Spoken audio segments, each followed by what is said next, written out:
People put their investments in the wrong accounts. Here is how to fix that. The goal is not to minimize taxes in one account, it is to minimize lifetime taxes across all accounts. And before we get into it, asset location is a second order optimization. Getting the right investments matters more than getting the placement perfect. But once your portfolio is large and diversified across account types, this framework can improve your after tax returns.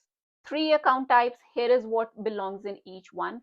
Taxable brokerage account. This is your most tax sensitive account. Every dividend, every capital gain distribution, every sale is a taxable event. So what belongs here?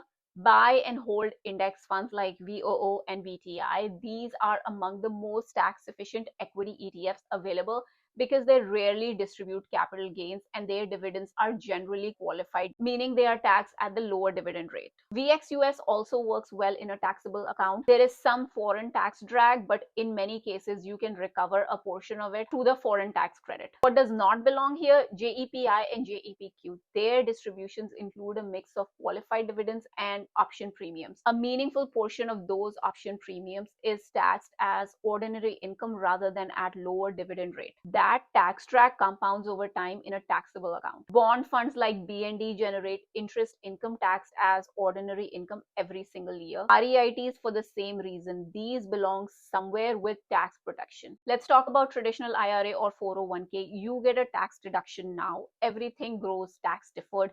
You pay taxes on withdrawals later. So what belongs here?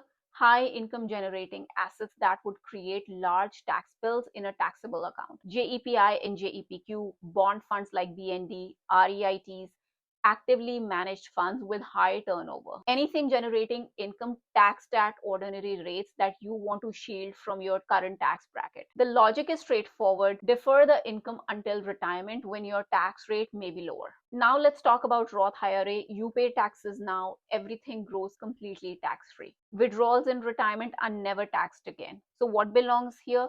Your highest long-term compounding assets like QQQM, AVUV, or individual growth stocks with significant appreciation potential over decades. The Roth is where you want assets with the highest expected future tax burden if held elsewhere. Put those here and that burden disappears permanently. CHD can also work well in a Roth. Dividends compound tax-free and growing income in retirement comes out completely tax-free. So what does not belong here? Low return stable assets, cash, short-term treasuries. These waste the tax-free compounding potential of the account. If you only have one account right now, focus on owning the right investments first. You can optimize location later.